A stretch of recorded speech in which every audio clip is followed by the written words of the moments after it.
Welcome everyone to the NoDQ.com live recap of Friday Night SmackDown for August 1st, August 1 warning, 2025. The final build to SummerSlam, which is now less than 24 hours away at MetLife Stadium in East Rutherford, New Jersey. I drove by there a few weeks ago. I saw all of the banners for SummerSlam. SmackDown on the eve of SummerSlam was in Newark, New Jersey. One of the worst airports I've ever been to is Newark Airport. But nonetheless, let's talk about SmackDown. We kicked off the show with a very interesting segment. Chat room, I'm very curious as to what you thought about this particular segment. John Cena, the world champion, on his retirement tour. I love his green hat and shirt, by the way. Green is my favorite color. I liked it. I'm almost considering trying to get that shirt. I love the color. John Cena came to the ring. He got his usual introduction, but then he was immediately interrupted by Cody Rhodes. Cody came to the ring, and then Cena said that he told Cody he was exhausted. Cena said Cody assaulted him and forged his signature for one of the most dangerous matches in WWE. Now, Cena said he had one thing to say. Thank you. Cena said it was the boot in the ass that he needed. Cena said that 5 months ago, he flushed his career down the toilet because he was convinced by somebody that it would make for great television. Cena said that people were supposed to be on his team, but they left, and he was left all alone. Cena said he wants to leave with the title, but he's not there to ruin wrestling. Cena said that on August 1st, Newark, New Jersey, John Cena came back to WWE. The crowd erupted. They were so happy about this. Cena said he's over his old BS, and he said that regardless of who leaves with the title, the fans will win at SummerSlam. Then Cena did his classic lines. If you want some, come get some. He said the only platinum rapper that will whoop Cody's ass is John Cena. And then he finished off by saying the champ is here. It was very captivating, I will say that. But I am suspicious. We got the old John Cena back, which they've been teasing for the last several weeks. But something is up. I say the odds of both men leaving SummerSlam as good guys is, as I like to say, highly unlikely in all likelihood, which means one of two things happens. This was a legitimate John Cena babyface turn, and it's Cody that goes bad at SummerSlam, selling his soul to The Rock after all this time. One of those two things is going to happen. Either John Cena legitimately is good and Cody goes bad, or this was a setup by John Cena, very similar to that Steve Austin tease before Invasion in 2001, where we got the old Stone Cold back only for him to betray Team WWF and join the Alliance. And this is all part of John Cena's master plan to fool everybody. So what's it going to be at SummerSlam? I will say this was a very effective segment when it came to getting me more hyped up for this match, because I'm very torn as to what's going to happen now. The only thing I do not see happening is both guys leaving as good guys. Building Nexus sent in a $5 super chat. Thank you for that. I appreciate it. Building Nexus says, Think they'll turn Cody heel without a plan for their next top babyface? Well, they already have top babyfaces. Roman Reigns, hello, top babyface. CM Punk, top babyface. Jey Uso, top babyface. If anything, WWE needs more heels. You got Randy Orton, top babyface. Cody Rhodes going heel wouldn't be the worst idea in the world. John Cena double downing on the turn. It'll be interesting. It would be funny because so many people on social media are convinced that Cena is in fact back to babyface and that the whole heel run has been dropped and that they've given up on it. But I could very well see this being a swerve and John Cena is still a heel right until the very end of his career. And then he finally goes good at the end. It's intriguing. I will say this was well done. And now I'm not really sure what to make of everything. And now everybody's wondering what is happening here and what is going to be the outcome of SummerSlam. Really good segment to start off the show. And by the way, Cody Rhodes brought in a couple of beers and had a toast with John Cena. Very interesting. And that, of course, made me think of Steve Austin. I think they were drinking real American beer, but I'm not sure. We had footage shown of a jelly roll training session being interrupted by Logan Paul, and then Drew McIntyre came in. It was a 2-on-1 beatdown, and McIntyre gave Jelly Roll the Claymore. Drew McIntyre did, in fact, make it back to the United States after he got stuck in the UK.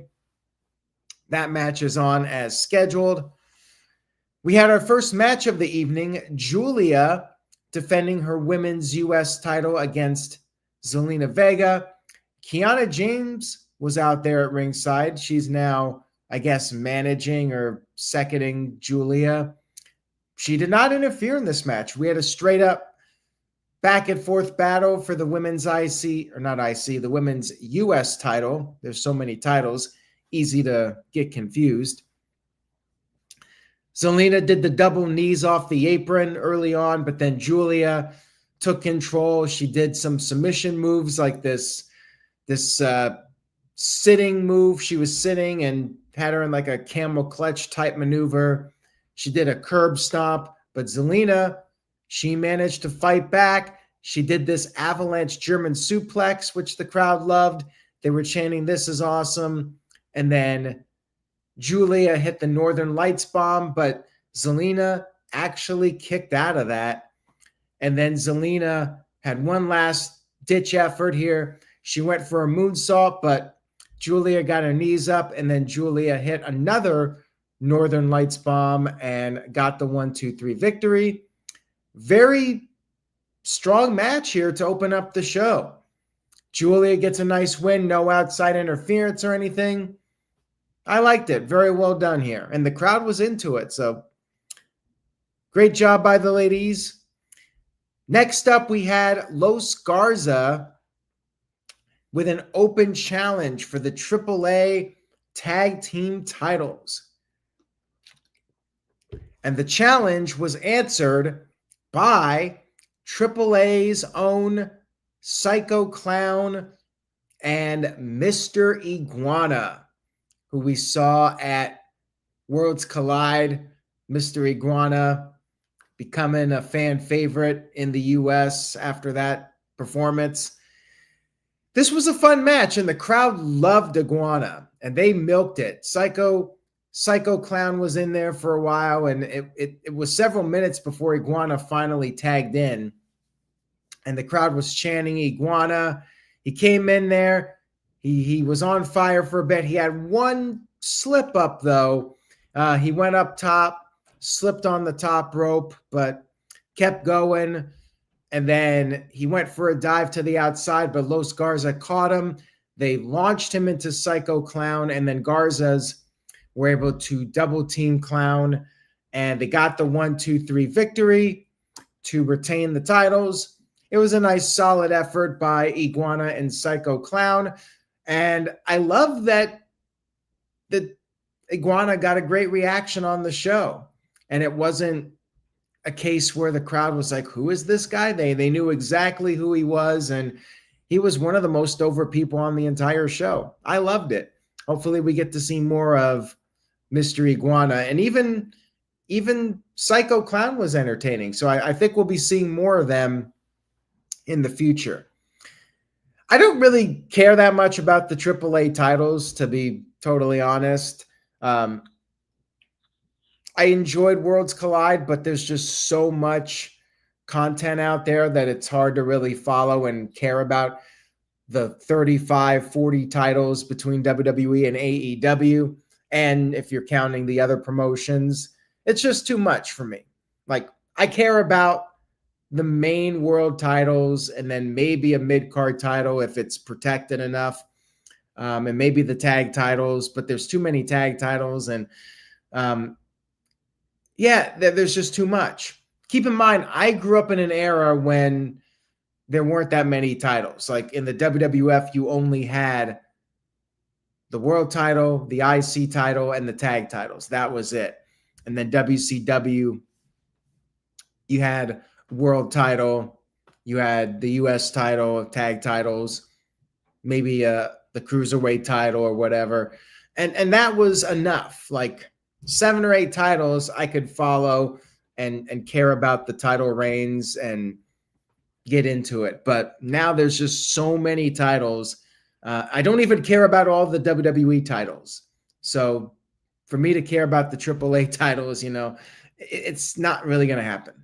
Anyways, let's move on here. We had a video package for the TLC match with the 6 teams at SummerSlam. That is going to be wild. That will be a spectacle. We had Aleister Black one-on-one with Damian Priest. Solid match here, but basically just setting up another match with them. It was back and forth and competitive, and then they ended up on the outside of the ring. Now, Priest pounced Black over the announce table, and then he cleared the table. He was going to put him through the table, but then Black threw a chair at Priest, causing a disqualification, and then kept the beatdown going after the match with the chair. Black slammed Priest's head into the steps multiple times and then laid him out with the Black Mass. It was fine for what it was. They did the DQ. They're keeping the feud going. It was fine. We had a little final segment with Jade Cargill and Tiffany Stratton. They got the women's title match at SummerSlam. Very brief. Jade just said she's going to finish what she started. Not much to it. Basically just a little quick segment to get them on the show. We had footage shown of Triple H being appointed to Donald Trump's Presidential Council on Sports, Fitness, and Nutrition. I mean, you knew WWE would capitalize on Triple H shaking hands with Trump and getting that publicity, Somebody from WWE in the White House, like, that's a big deal. Whether it's Donald Trump or if it was Kamala Harris there, whoever the president is, if you can get Triple H in there and do the photo op with the president, that's a really big deal. So I totally get it why WWE would show the footage and everything. I'm sure some people hated it and some people loved it, depending on what side of the political spectrum you're on. But I get why they did it for the PR purposes. Hey, look, Triple H, WWE, right there in the White House. I get it.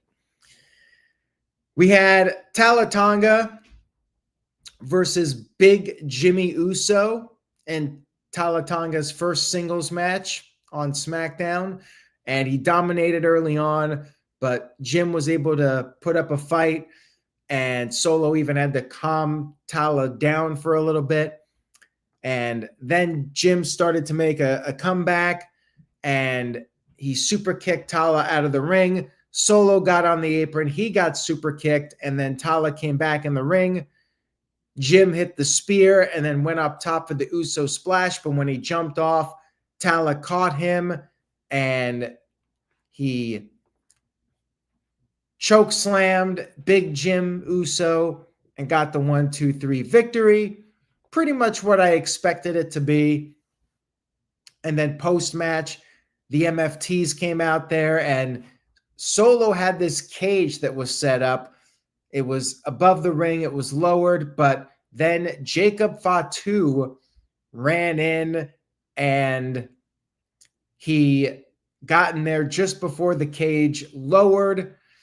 Solo went through the door and ran away, but the rest of the MFTs got beat up and Jacob was standing tall.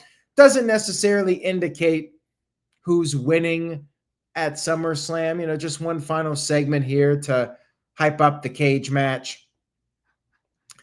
Shout out to JJ who sent in a $2 super chat, says WWE being MAGA or taking political sides is trash.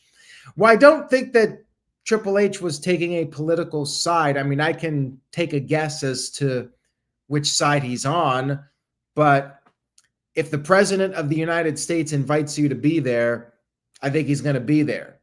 And it doesn't matter which side he's on. Triple H is going to get involved and get the publicity. It's just the way it is.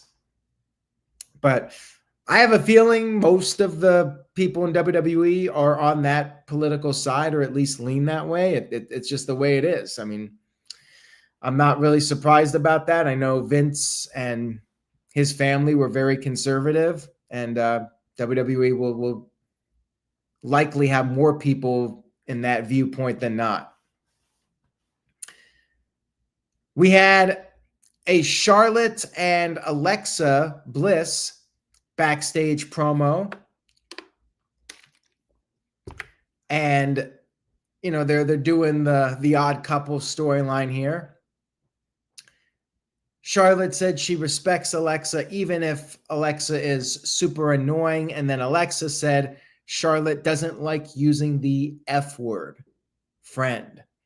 But they are on the same page as much as they're going to be at this point, and they're ready for SummerSlam. Again, just a brief promo to get them on the show. We had our final segment of the evening. We had Logan Paul and Drew McIntyre coming to the ring, and Logan talked about how Jelly Roll thought that SummerSlam was a hot dog eating contest. And once again, Logan said he's trying to protect WWE from outsiders, similar to what he said the other week. And then Drew McIntyre talked about how Smelly Hole is going to get beat up and whatever happens to him is on Randy Orton. Jelly Roll, not Smelly Roll or Smelly Hole, he arrived in the parking lot and he was not alone. Randy Orton came with him to the ring. Nick Aldis, the general manager, tried to stop them, but they just blew him off, and you knew what this was leading to.